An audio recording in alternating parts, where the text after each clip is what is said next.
Jared, as always, thanks for being with us here on the Karsch and Anderson program. And this Sunday will be your 70th game as a Detroit Lion, surpassing the 69 games that you played in Los Angeles.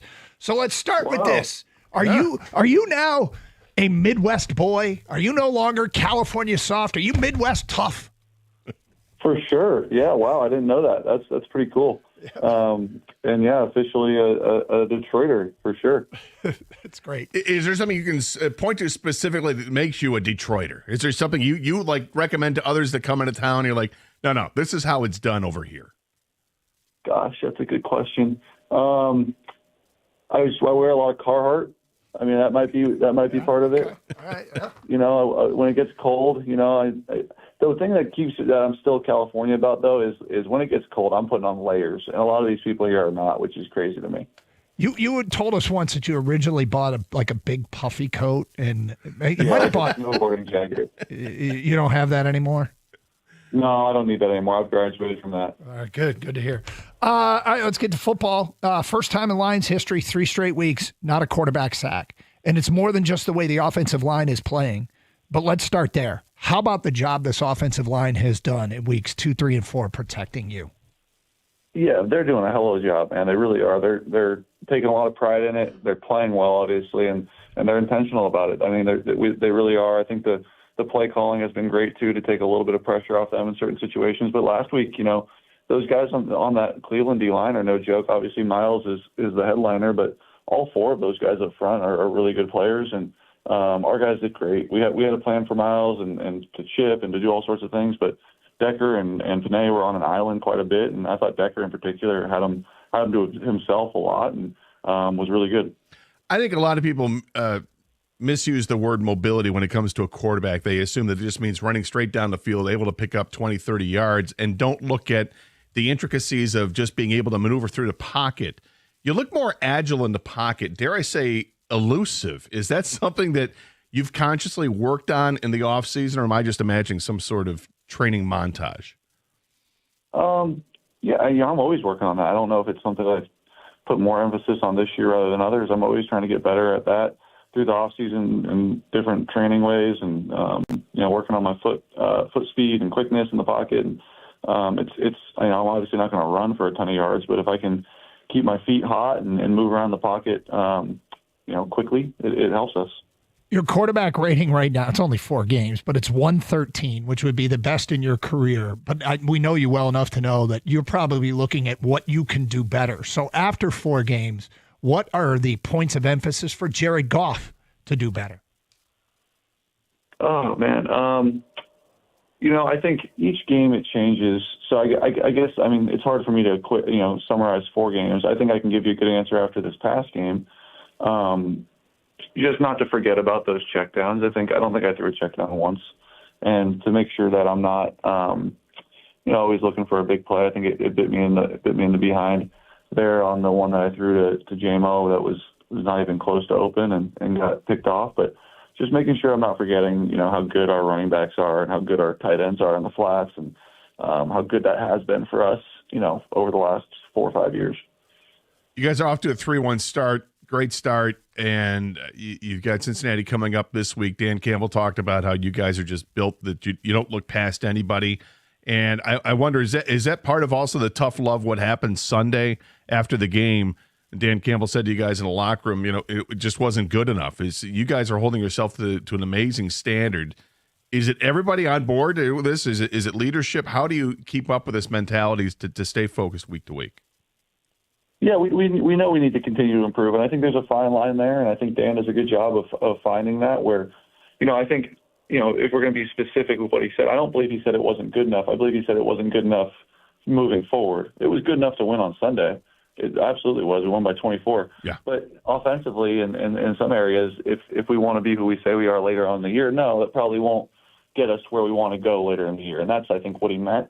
And he's right. And there was a lot of different things that I had my hand in that could have been better in that game. And I think, yeah, it's good to win a game. A dirty win by 24 points feels pretty good. So we got to find ways to improve and get better. And Cincinnati's got certainly things that will challenge us this week that we got to find a way to beat. Jared, your second touchdown to Amon-Ra, we could hear you, it sounded like change the play at the line of scrimmage. And then after the game, Dan Campbell said that touchdown was next level stuff. That's all pre-snap. What did you see, and what did that make you say, okay, I got to check into this play? What were their cues that tipped you off that you needed to get out of what you were doing and into what obviously was a touchdown? Yeah, I think it was a third down. It was either third down or second and longer. And they were bringing a zero blitz. They were bringing it right up the middle. It's something they've done and something I remembered from the week of preparation. And, just checked into a screen there, and St. Brown did the rest. And, I like to think at this point in my career I should see that stuff. I should make those checks, and it should be no problem. But there's a lot of prep that goes into it and a lot of work. And, we have a whole week to prepare, and I try to take a lot of pride in being able to recognize those looks and get us into a good play. How much of an offense's success is due to pre-snap reads and your ability to read a defense before the ball snapped? And I guess everybody on offense. Our offense or other offenses? Your offense.